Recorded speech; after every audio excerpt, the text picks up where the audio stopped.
আসসালামু আলাইকুম। আশা করি সবাই ভালো আছেন। আমন্ত্রণ জানাচ্ছি নতুন আরও একটি রেসিপি দেখার জন্য।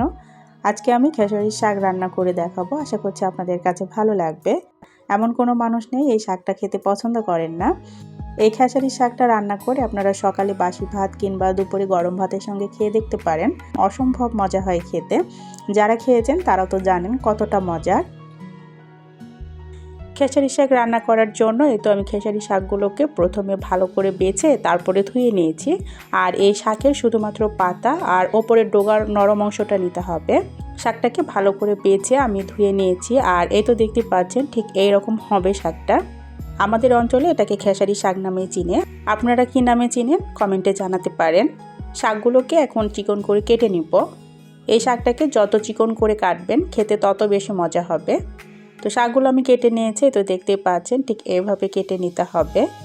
আর চেষ্টা করবেন শাকটাকে আগে ধুয়ে তারপরে শাকটা কেটে নেবেন, কারণ এটা কাটার পরে ধোয়া যাবে না। এবার শাকটাকে আমি একটা কড়াইয়ে নিয়ে নিচ্ছি রান্না করার জন্য। শাকের মধ্যে দিয়ে দিচ্ছি বেশ কিছুটা পেঁয়াজ কুচি আর দিয়ে দিব কাঁচামরিচ ফালি। আমি এখানে বেশ অনেকটাই কাঁচামরিচ দিয়েছি, কারণ কাঁচামরিচগুলো অনেকটাই ঝাল কম। আপনাদের স্বাদ অনুযায়ী আপনার কাঁচামরিচটা দিয়ে নেবেন। আর দিয়ে দিচ্ছি স্বাদ মতো লবণ। এরপরে দিয়ে দিব পানি। শাকটা সিদ্ধ হয়ে যাবার মতো পানি দিয়ে দিতে হবে, কারণ শাক থেকে পানি বের হবে না। এই শাক থেকে পানি বের হয় না, সেই জন্য শাকটা সিদ্ধ হবার মতো পানি দিয়ে দিতে হবে। এবার পানিটা দিয়ে আমি ঢাকনা দিয়ে চুলায় বসিয়ে দিব। কিছুক্ষণ পর ঢাকনাটা উঠিয়ে শাকটাকে নেড়ে চেড়ে দিব, দিয়ে আবারও ঢাকনা দিয়ে দিব।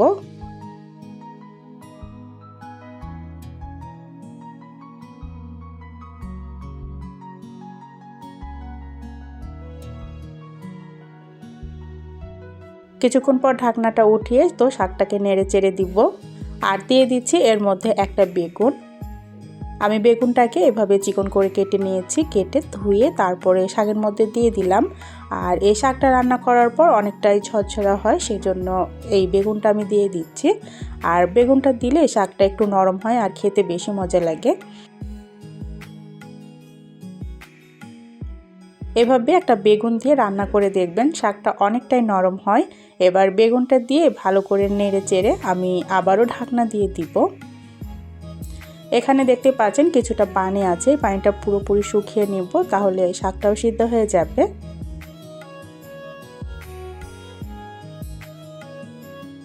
কিছুক্ষণ পর ঢাকনাটা উঠিয়ে দেখতে পাচ্ছেন বেগুনটা পুরোপুরি সিদ্ধ হয়ে গলে গেছে। আর শাকটাও সিদ্ধ হয়ে গেছে, এর মধ্যে একটুকু পানি নেই।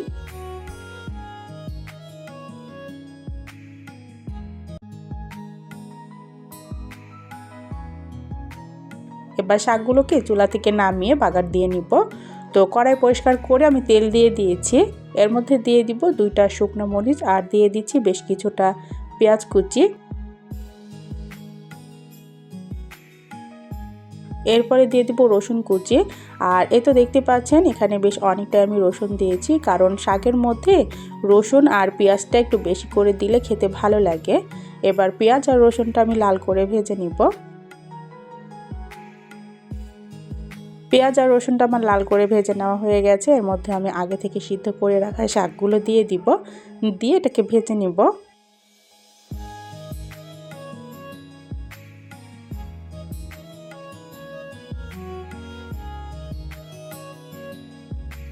এই শাকটা খেতে পছন্দ করেন না এমন মানুষ পাওয়া যাবে না, এতটা মজা এই শাকটা খেতে।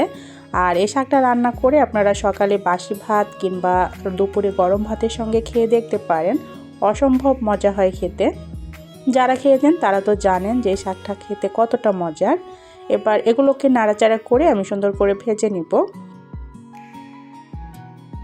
এই দেখতে পাচ্ছেন আমার শাক ভাজিটা হয়ে গেছে, একটা প্লেটে উঠিয়ে নিব।